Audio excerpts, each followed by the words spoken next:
All right. Like and subscribe. It's Levi Peril. We're back with another one. All right, cool. Um, so today we're gonna start off with something light, and we're gonna work our way towards what we usually talk about. Um, yeah. So let's go. All right, hold on 1 second. Let me get it going. Bam. There we go. Transition happens a lot faster now. Huh? All right, cool. Let's make this a little bigger. Bam. Workloads sent energy demand soaring. A chemical reaction between hydrogen and oxygen inside this fuel cell creates extreme heat and water vapor that's converted to power, then stored in large batteries like. So, in case you guys didn't know, there's another power source that's really great. I'm doing something right now, so give me a minute. Yep, there we go. All right. Yeah, there's another power source that's really great. It's even more powerful than solar power, wind power. It's hydrogen power. So the world has untold amount of hydrogen, and also the sun is primarily, has a lot of hydrogen in it.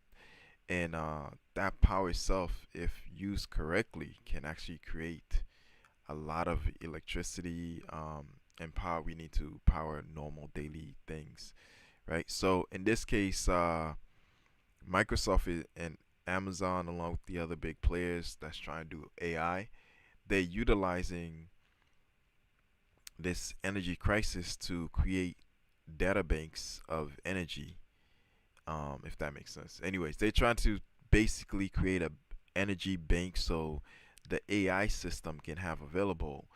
And hydrogen is one of the most, if done correctly, the most powerful and reusable and less like nuclear reaction that would happen, or anything that's like really catastrophic, right?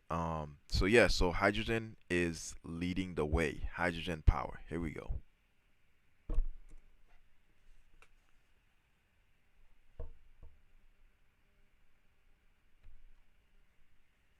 This Tesla Megapack, so it can power a small on-site data center filled with 1,600 NVIDIA GPUs. This is the first data center which is running off-grid on hydrogen. Data centers could reach a whopping 12% of total U.S. power consumption by 2028, up from less than 4% in 2022 before ChatGPT hit the scene. Microsoft and Google's renewable energy goals were upended by this sudden need to power AI. Natural gas is fueling the majority of this, for now. We are trying to actually ban natural gas just a few months ago, and now it's actually the hottest material out there to actually generate energy. We're starting to restart coal again, which is outrageous that it's happening. Then in January, China unveiled DeepSeek with efficiency breakthroughs that Whoo, that DeepSeek was crazy, man. April Nvidia stocks down. A lot of stuff happened. The market was going crazy. Whoo-wee. Let's go. cast doubt on power needs. And the new administration also cast doubt on funding for green energy. I don't think DeepSeek is going to make any difference to the investments in data centers. Moving from sort of Biden's approach, where there was lots of support for renewable energy investment, to whatever Trump is going to do with that, that's going to make a bigger difference. China, meanwhile, is all in on new energy solutions like nuclear fusion, recently breaking records and outpacing the U.S. in government spend to make it happen. I do think that this is a worldwide competition. So big tech is throwing big money at making new kinds of power domestically. OpenAI CEO Sam Altman has invested hundreds of millions in fusion and fission, plus a... Golly, you see that? Wow. 375 million. Golly. Man, this could feed the world. new type of solar. Amazon's put $500 million into 3 small nuclear reactor projects. Microsoft has green hydrogen and nuclear fusion deals. Google is helping run some of its data centers on geothermal. What does power demand from AI mean for the power sector, and how do we make it clean clean, reliable, and cheap, I think it's the story of the decade. CNBC went behind. I like how they're using different type of renewable energy, right? Because what that's doing is it's opening the door when big businesses use renewable energies, especially the different varieties. It opens the door for improvement where they can see, like, hey, if hydrogen is not performing like it should, why? Then they start doing more investigation to find out why, and then they make it a little bit better, and then before you know it, they introduce it to the public, right? If solar is not doing great, why? Can we make these solar panels a lot better, smaller, more, recyclable proof and stuff like that? I mean, able to recycle all that to make it easier. So these companies create innovation, and it's that innovation that we need to be able to go to the next level of being able to have renewable energy to just power third world countries, world places, and just have power even beyond the earth. Behind the scenes at 2 companies creating energy in unusual ways, and talk to the heads of 4 more to see how they work, and ask if an AI power crisis could finally help realize the elusive dream of low-carbon, scalable, affordable energy.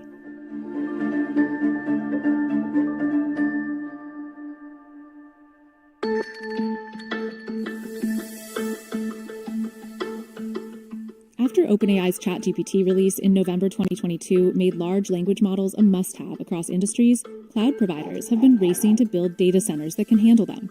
Microsoft, Meta, Google, and Amazon spent a combined $125 billion on data centers in Ooh, you see those numbers? Oh my goodness. Damn. 2024.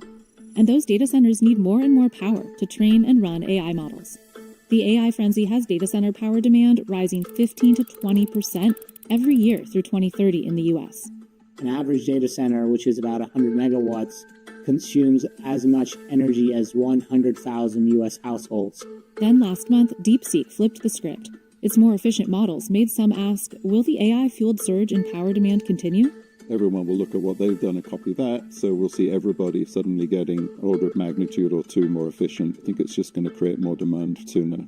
Ideally, what comes from some of this is a renewed focus of saying, hey, we need to lead this in the U.S. It's unclear if energy startups will also continue to receive Biden-era federal grants and tax breaks. How does a Trump administration change this story around alternate energy investments?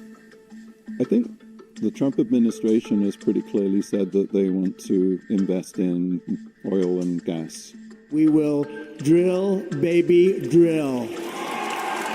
I would be worried if I was trying to build and fund a first of a kind of something completely new right now. The new Environmental Protection Agency head has called for clean power as the U.S. strives to become the AI capital of the world. And a few days before China's DeepSeek release, President Trump announced Stargate, a joint venture to fund domestic AI infrastructure, including data centers, with up to $500 billion over the next 4 years, with investments from SoftBank, OpenAI, and Oracle. If that goes through, will we need all these alternate energy projects to fund that much AI? Potentially, but I mean, they could do it with gas power. The simple, easiest thing you can build is lots of big gas-powered plants. Indeed, as major cloud providers build power-hungry data centers, their pledges to become carbon-free are getting harder to achieve. Google's latest environmental report says greenhouse gas emissions rose nearly 50% from 2019 to 2023, in part because of data center energy consumption. Microsoft's emissions rose more than 29% due to data centers designed and optimized to support AI workloads. Power needs are so high that some plans to close coal-fired power plants are being put on hold, like in Kansas City, where Meta is building an AI-focused data center. It interrupts the transition to renewable power. We had enough renewables coming online for where we thought we were going, and all of a sudden they've got, there's this new additional demand. We're going to need everything that we can get, especially those technologies that are always on, that are providing electricity continuously, 24 hours a day. The most readily available renewables, wind and solar, don't typically fit this bill.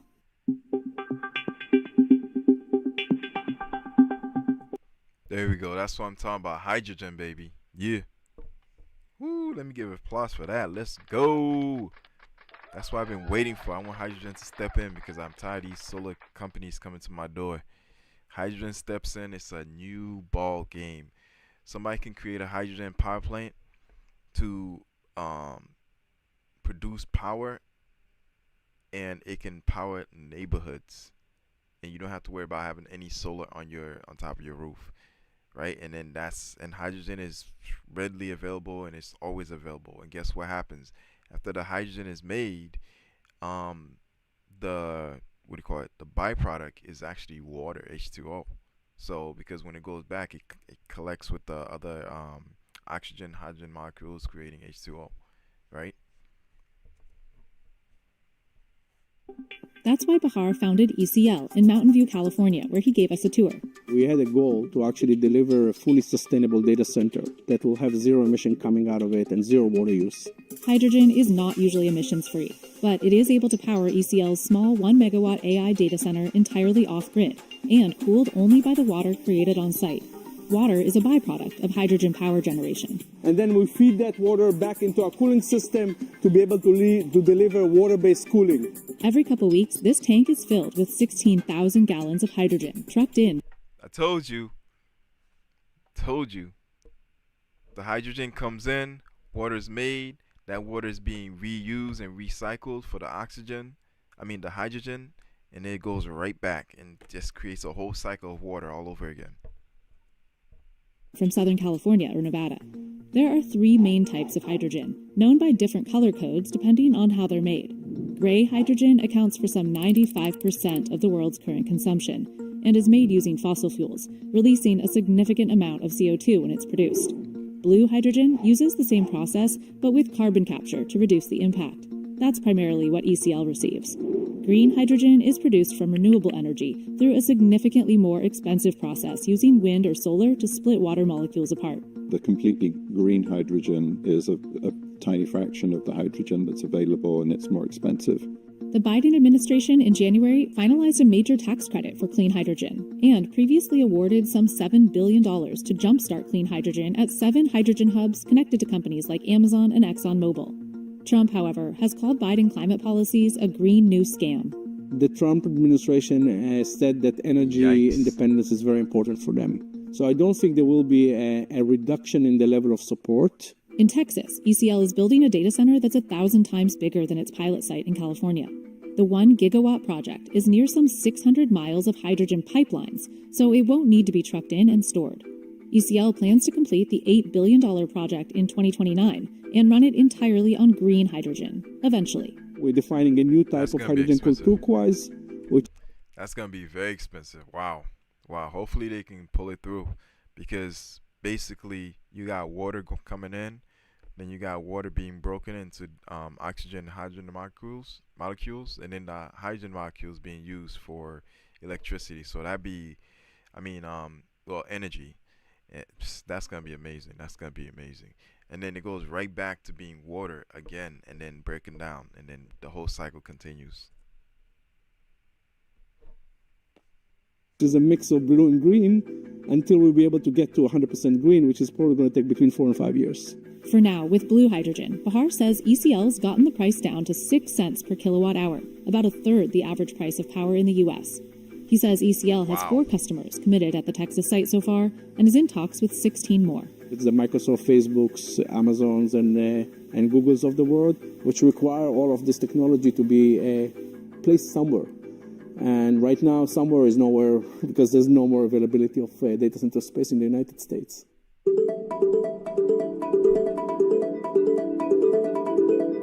But so far, much of the hype and spend has focused on nuclear. So this is our nuclear reactor model, a prototype that we've staged here in Washington, D.C. at full scale. Washington, D.C.-based Last Energy is one of many companies that have gone all in on small modular reactors, or if you guys are wondering what happened to the fuzzy, right? I call it fuzzy. That's when my screen, the web, anyways, the internet is fuzzy, and therefore making the, how can I put this? So whenever I'm watching the YouTube videos, doing my review, this and that, it gets fuzzy. I don't know why. Maybe too many people on the network. I don't know. So I figured a way to actually do it. So now it's not fuzzy, and I'm happier. I don't like it fuzzy. SMRs.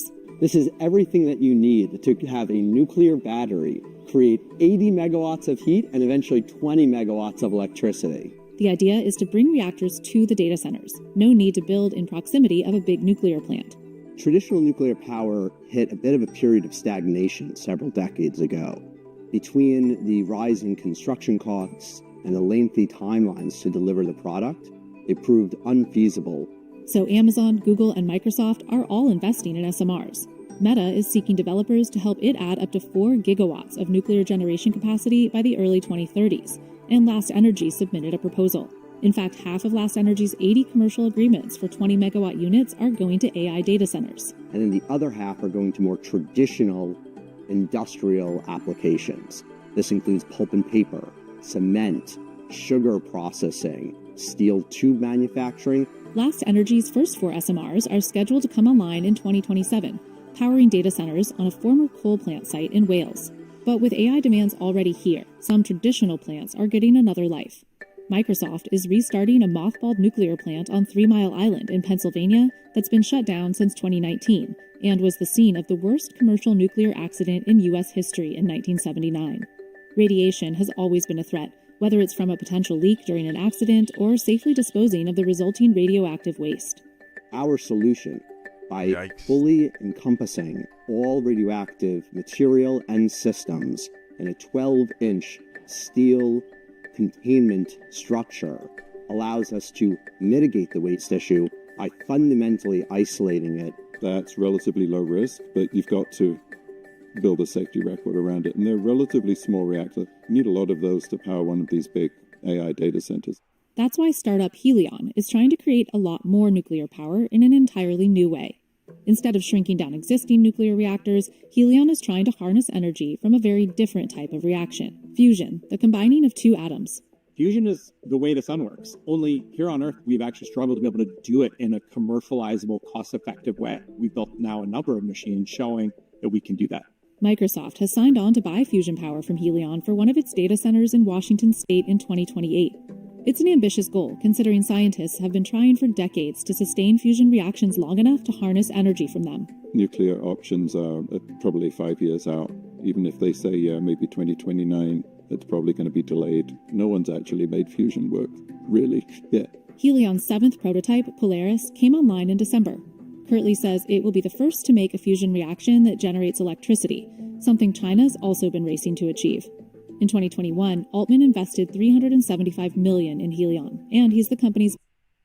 Whoa. Man, that's... Wow, that's a lot of power. That is a lot of power. That's a lot of power. Man, some of that talk was getting a little bit boring, so my bad. Had to close my eyes for a second. Had to blink. Long blink. You know what I'm saying? That was a long blank. Yep. Anyways, yeah, so check out the rest of it yourselves. I'm gonna move on to the next thing. So yeah, there's so many different ways of having power nowadays. It's just amazing, right? You got fusion power, you got nuclear power, you have wind, solar, and even hydrogen, right? I said hydrogen last because I think at the end of the day, hydrogen is the one that's going to be at the top, because all these reactions and stuff, all it is just breaking at hydrogen atoms, right? To just create power. So why not just go straight to the source and just get it cleanly, and that's that hydrogen H2O bond being broken to create the hydrogen energy. And that clean hydrogen, since it's an actual hydrogen bond that used to be bonded to water, when it goes back, it gets recycled into the environment as water right back, you know? So yeah, so I hope the hydrogen has more leeway than the others, because that's the future in my opinion. Did you know the rockets that go up, they use hydrogen power? A lot of submarines that's underneath that stay submerged use hydrogen power. Some of them don't come up for months, and the ocean is filled with hydrogen, H2O. So yeah, I think hydrogen is going to be the future. So yeah. Bam. Ooh, yeah, brother man is doing it faster now. Faster. Let's go. How's the lighting? I hope the lighting is good. A Nat. Like and subscribe. Levi Apparel. Let me see if I can watch this for a second. Put it in my ears.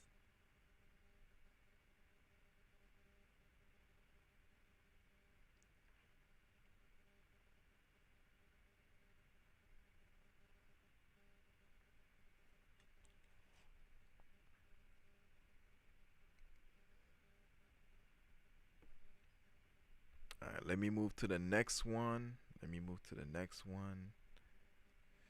Hold up.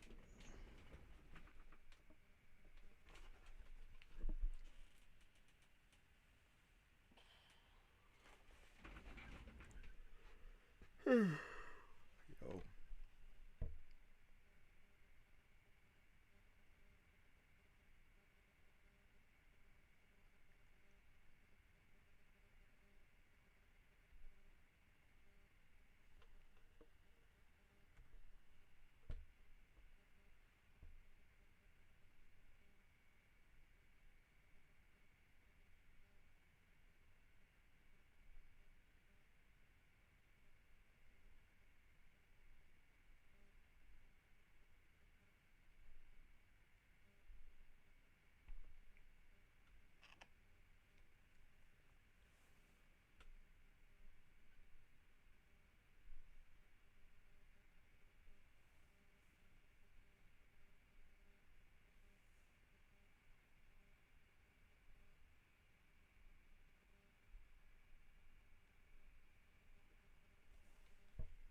All right.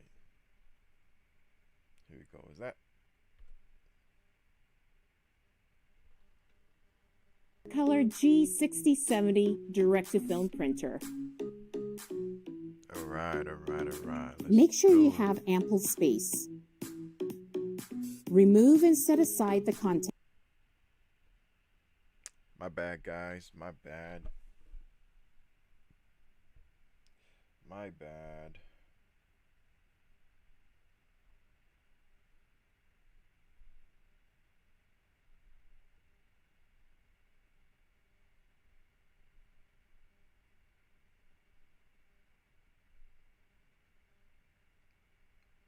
Okay, let's start over again.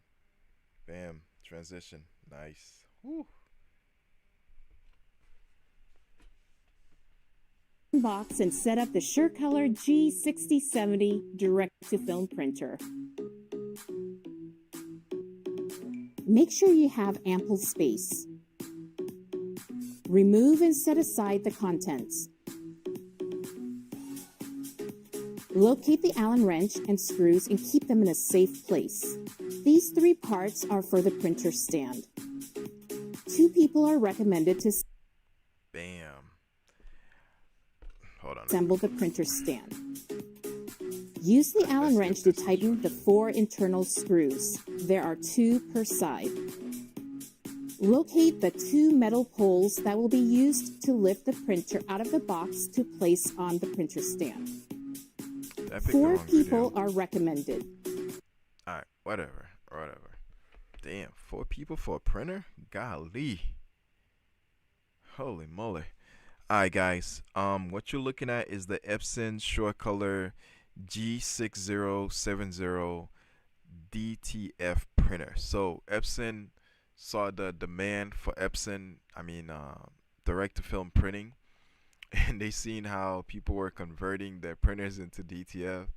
Just like sublimation back in the day, they said, you know what, we need to create a dedicated printer that's strictly for DTF, right? They did that when they saw people was converting their printers for DTG, so they created a printer specifically for DTG. Now they're seeing the high demand, very, very, very high demand for direct to film, and they said, you know what, we did create one. There's a SureColor DTF printer, right? Created, and that one actually can do both sublimation, direct to film, and what's that thing called? Screen printing combined, right? There's a feature that it allows the plant to goes on the screen printing machine, and then from the screen printing machine back to the actual printer in case you don't want to use white. So with that said, they created this behemoth of a thing. I think it print 36 inches wide. 36 inches wide. By who know how much footage. Crazy long. Alright, here we go.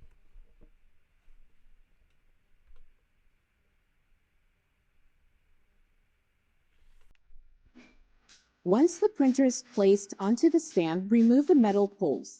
Clear out all packaging supplies. Locate 6 screws to fasten the printer onto the stand.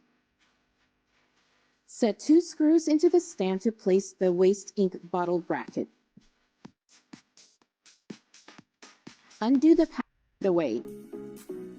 Install the ink charge unit.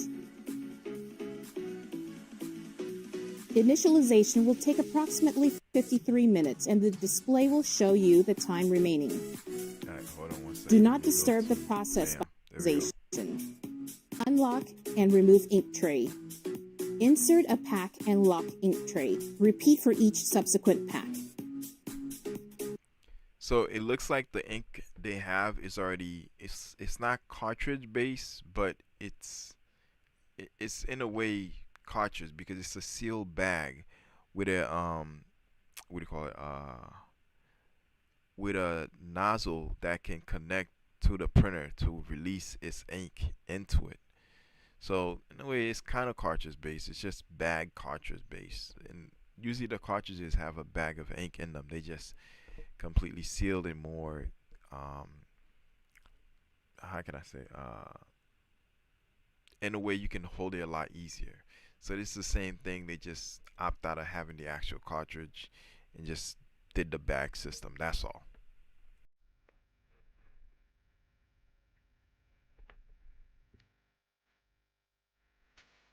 Press OK button, and the printer will begin charging the ink delivery system.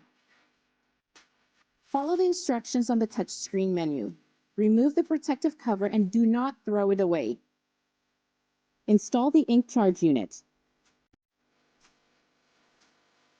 Initialization will take approximately 53 minutes and the display will show you the time remaining. Do not So ink charge is when the ink is cycling through the whole system and until it reaches the print head, and then once it reaches the print head is gonna fill with ink, and then once it's done filling with ink, then they're probably gonna do a print test. disturb the process by opening the covers or turning off the printer. The printer will indicate when initialization is complete and display a message to remove the ink charging unit. Put the protective cover back on. This completes the printer assembly. Check out the setup guide for more details. Also, please review our videos for software setup. All right, now that she's done, guys, you see this printer? Look, she's right next to it.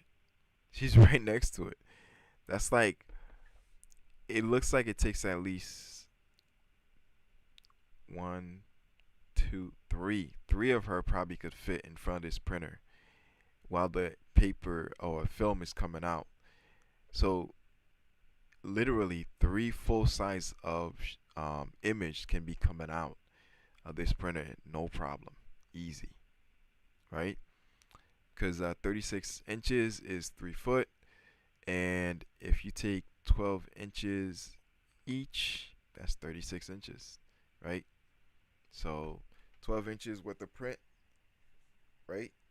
For 3 people, that's 36 inches. So that means this printer is printing a lot of images. Like, this is a behemoth. And then also the fact that it can clean itself, this is amazing. Amazing. All right, cool. All right, in case you're new here, Levi Apparel, I talk mostly about t-shirt designing, different machines out there, and tips and tricks to help out, right? Yeah, so we were just talking about the Epson short color G6070 DTF printer, right? So they unboxed it, and this is how it looks like. Amazing. This thing is beautiful. It's beautiful. But you know what? It reminds me of the old Epson they used to have. I don't know if you know what I'm talking about. There was one I had in the shop. That's it. It's still here. It's like it's in the backyard. I got discarded, but anyways, landfill. Um, but yeah, so that's it right there. That's it right there. We're gonna move on to the next one. Next one. I hope you guys like the clarity. The clarity. Ooh, alright. All I have to do is press transition. We're done. We're done. We're done. Nice, nice. Thank you guys again. Levi Apparel. We're gonna go to the next one. We're gonna go to the next one. Yeah. Hold on.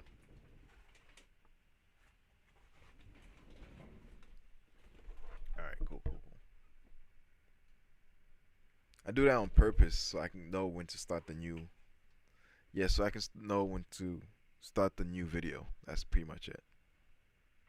Alright. So let me go to the next one.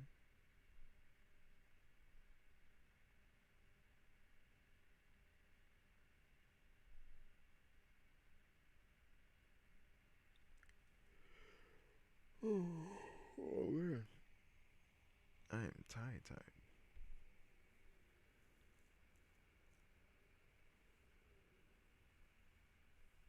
Seen big investment as AI workloads sent energy demand soaring. A chemical reaction between hydrogen and oxygen